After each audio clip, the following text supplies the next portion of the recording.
we'll talk about. Actually, I might talk about a third as well.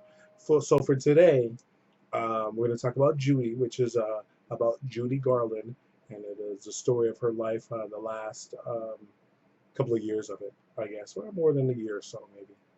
But it's definitely an interesting movie. It's a drama, of course, and it's we all understand the tragic end, her tragic end, but it also highlights the impact she had on her, on the world and the community at large. And it's really in her community and those who followed her. It is a really sweet story, and it's again sad because of the loss of innocence and all sort of things, and what a business can do to you if people aren't looking out for your interest. It really does highlight the movie. Of course, it's um, well done, and uh, definitely enjoyed seeing it. So if once again, I'm going to give it a really high mark in singing, so go take a look at it. But again, if you do not like dramas or fact-based stories of superstars, then don't waste your time because going to um, it's not going to be entertaining to you. And at the same time, if you're looking for an exact her exact performance to seem just like Judy Garland, I don't think you're going to necessarily get that as well. I think you can get you can embody someone and get the gist of them without being completely them. The only people who really will appreciate them as being alive would be um, their family members and stuff, and those who are close to them. So those people would definitely understand more. But for the average moviegoer, I think it's a really good performance, and it really does highlight her Judy Garland's journey, and of course the end of it. So highly recommend it. Again, understand what you're going to go see. Don't waste your time looking at other people if you know other people's ratings on public reviews. If you know you don't like dramas and if you don't like fact-based stories. The next one I talk about is Joker.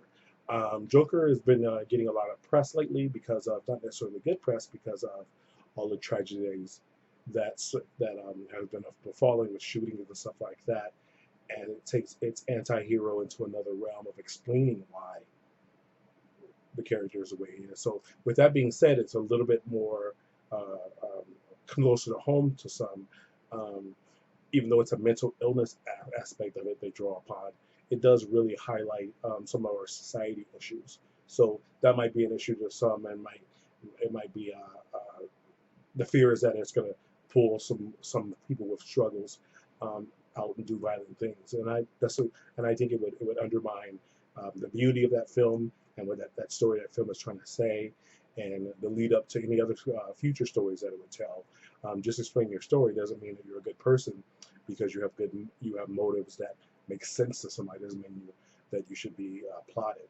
At the same time, it is a movie and it is to be enjoyed, and I think they got their point across of what they were trying to make. So definitely spend time seeing it if you enjoy that sort of thing. I recommend it again. Both movies are really good. That one was the Joker, and again, very good movie.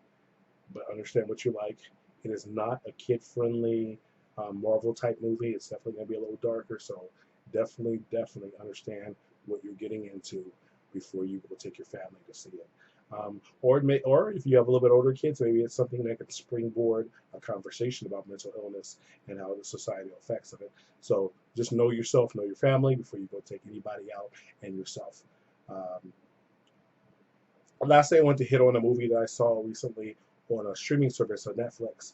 It's called In the Shadow of the Moon, and I was really surprised and impressed by that movie and the fact that it was something a little bit different than what I expected. It's got some time travel elements in it. It's got family elements in it. So if you have a few hours and you have Netflix, I would curious to see what you thought about it. And again, know your subject matter. It's not your um, it's definitely not a Back to the Future type of timeline traveling thing, but it is definitely not the recent time travel of the Marvel movies.